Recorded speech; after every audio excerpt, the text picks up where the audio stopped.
Good morning, myself Alan Meena, government PG college Dausa. Half wave rectifier के अंतर्गत working के बारे में बात करें। हाफ वेव रेक्टिफायर में सिंगल डायोड यूज किया जाता है। आउटपुट में आरएल होता है और इनपुट में एसी सोर्स दिया जाता है और ट्रांसफार्मर लगाया जाता है। ट्रांसफार्मर वोल्टेज कंट्रोल करता है।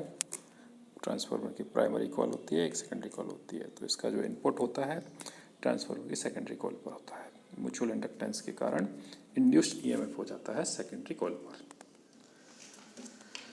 अब कार्यप्रणाली के अंतर्गत ट्रांसफार्मर की द्वितीय कुंडली एबी के द्वारा डायोड पर प्रत्यावर्ती विभव VI=VM sin ओमेगा t आरोपित होता है, जहाँ पर VM निविष्ट प्रत्यावर्ती वोल्टता का शिखर मान होता है। VI किसी क्षण t पर निविष्ट वोल्टता के मान को व्यक्त करता है। यदि ω=2πn, यहाँ पर n निविष्ट संकेत की आवृत्ति है और VI के धनात्मक अर्धकाल के लिए जब डायोड अग्रवाशित होता है, बाह्य परिपथ में धारा प्रवाहित होती है। फलस्वरूप लोड RL के सिरों पर विभव उत्पन्न होता है और VI के ऋणात्मक अर्धचक्र में जब डायोड उत्क्रम वाशित होता है तो उस अर्धकाल के लिए परिपथ में कोई धारा प्रवाहित नहीं होती। अतः लोड प्रतिरोध RL में केवल एक ही दिशा में धारा प्रवाहित होती है, अर्थात RL के सिरों पर उत्पन्न विभवांतर DC होता है, क्योंकि निवेशी संकेत इनपुट सिग्नल का अर्धचक्र जब डायोड उत्क्रम वाशित होता है तो उस समय सप्रेस्ड हो जाता है, निरुद्ध हो जाता है। अर्थात जब उत्क्रम वाशित होता है तो उस कंडीशन में डायोड कार्य नहीं करता है और उसमें से धारा प्रवाहित नहीं होती है। यदि डायोड का अग्रवाशित प्रतिरोध RF है तो डायोड और लोड RL में प्रवाहित धारा का मान I=VM/RL plus RF × sin omega t। तो प्रथम अर्धचक्र के लिए 0 से स्टार्ट होकर T/2 तक होता है स्मॉल t का मान, या कहें कि थीटा का मान 0 से पाई के लिए होता है। θ=ω t होता है। तो small I=IM sin omega t, जहाँ पर IM की वैल्यू VM/RL प्लस RF होती है।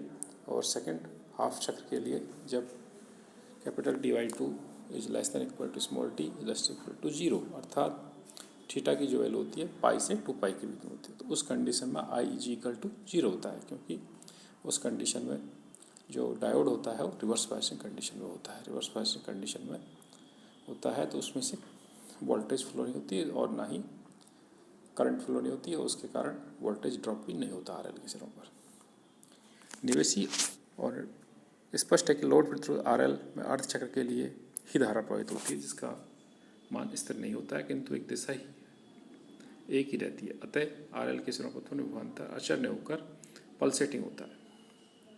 Mathematical analysis of half wave rectifier. पहला, एवरेज वैल्यू ऑफ करंट। एक पूर्ण प्रत्यावर्ती चक्र के लिए अर्ध तरंगदिष्टकारी के परिपथ में प्रवाहित स्पंदमान दिष्ट वोल्टता I का औसत मान IDC I एवरेज G=1/T 0 से T IDT 1/2π 0 से 2π ID of ओमेगा t 1/2π 0 से pi IM sin omega t d omega t plus pi से 2π 0 d omega t।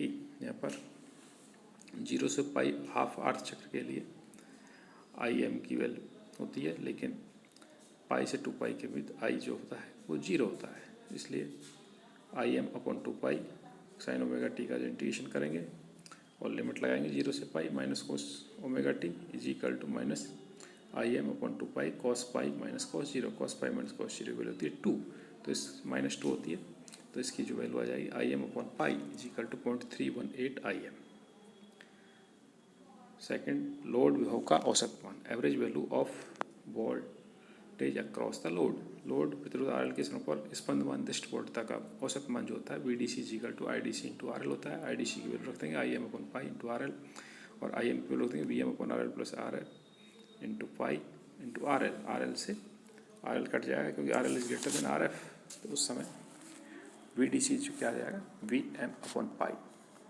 Root mean square value of current IRMS। चूँकि एक पूर्ण चक्र में प्रत्यावर्ती धारा का औसत मान 0 होता है, अतः इसका वर्गमूल मान उपयोग में लेते हैं। एक पूर्ण चक्र में धारा के वर्ग के औसत मान के वर्गमूल को धारा का IRMS कहते हैं। IRMS is √of I square mean.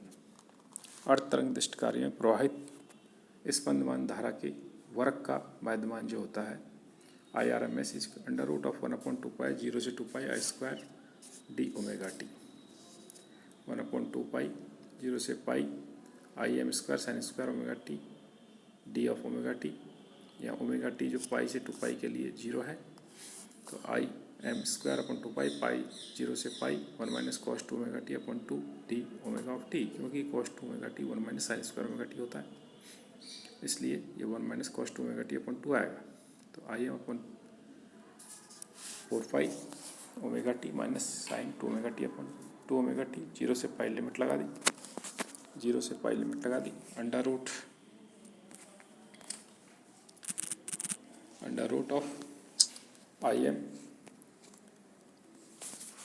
Of IM का square upon 4 pi into pi, चूँकि साइन 2 पाई इजिकल टू 0 होता है, equal to IM upon 2.5 IM।